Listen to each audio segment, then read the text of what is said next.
Guys, either you are happy, unhappy, successful, unsuccessful, satisfied, unsatisfied. There is a reason whatever you are being today.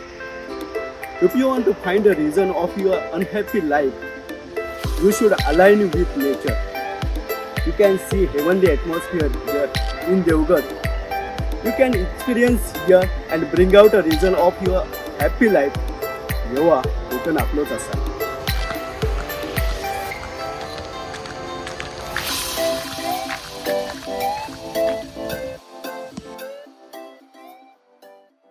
नगरपंचायत प्रशासनाकडून शहरात होणाऱ्या पाणी पुरवठ्यात अळी आढळून आल्यात. सालईवाडा परिसरात होणाऱ्या पाणी पुरवठ्यात हा प्रकार घडलाय. यावर उपाययोजना करण्याची मागणी नागरिकांकडून केली जाते. नगरपंचायतच्या पाण्यातळ्या, सावंतवाडीतला धक्कादायक प्रकार, लहान मुलांच्या आरोग्याच्या तक्रारीत वाढ. नगरपंचायत प्रशासनाकडून होणाऱ्या पाणी पुरवठा समस्यांबाबत नुकतंच माजी नगराध्यक्ष बबन साळगावकर यांनी मुख्याधिकारी यांचं लक्ष वेधलं होतं. यातच सालईवाडा येथील काही भागात होणाऱ्या नळपाणी पुरवठ्यातून अळी आढळून आल्याचा धक्कादायक प्रकार समोर आलाय. पाण्यात असणाऱ्या अळ्या स्पष्ट दिसून येत आहेत. सावंतवाडी शहरात नगरपरिषद प्रशासनाकडून जो पाणी पुरवठा केला जातो, या पाणी पुरवठ्यातनं काही भागामध्ये अळी आढळून आल्याचा प्रकार आपल्या समोर आहे. सालेवाडा परिसरात काही ठिकाणी हा प्रकार आढळून आलेला आहे.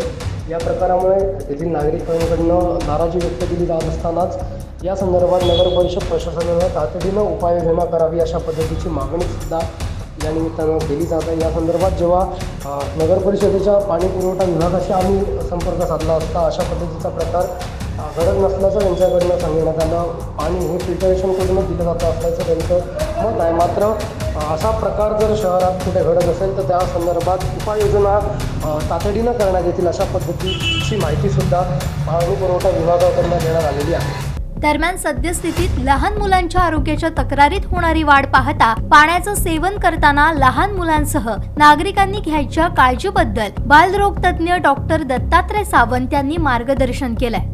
आपल्याला माहीतच आहे की उन्हाळ्यामध्ये पाण्याची पातळी खाली गेलेली असते. त्याच्यामुळे पाण्याचे सगळे जे स्रोत आहेत, धरण असतील, तलाव असतील, विहिरी असतील, यातील पाणी कमी झालेलं असतं, आटलेलं असतं. अशा वेळी आपल्याला नेहमी पाणी जे मिळतं पिण्यासाठी ते काही प्रमाणात अशुद्ध असू शकतं. तर त्यामुळे आपल्याला पोटातले इन्फेक्शन्स, उलटी, संडास, जुलाब, डिसेंट्री, डायरिया अशा प्रकारचे आजार हे उन्हाळ्यामध्ये जास्त दिसतात. त्यासाठी म्हणून आपण पिण्याच्या पाण्यामध्ये त्याचं निर्जंतुकीकरण करणं आवश्यक आहे. तर ज्या ज्या ठिकाणी जशी उपलब्धता आहे, ज्यांच्याकडे फिल्टर्स आहेत त्यांनी अवश्य फिल्टर्स वापरावेत. पण ज्यांच्याकडे फिल्टर्स उपलब्ध नाहीत त्यांनी हे पाणी गाळून त्यानंतर उकळून थंड करून प्यावं.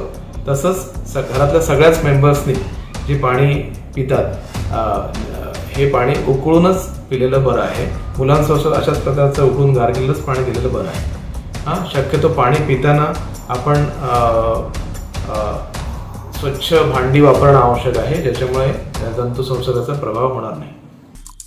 आमचे दिवसभरातले सर्व अपडेट्स, ताज्या घडामोडी आणि थेट लाईव्ह पाहण्यासाठी सबस्क्राईब करा, लाईक करा कोकणचं नंबर 1 महा चॅनल कोकणसाद लाईव्हचं YouTube चॅनल.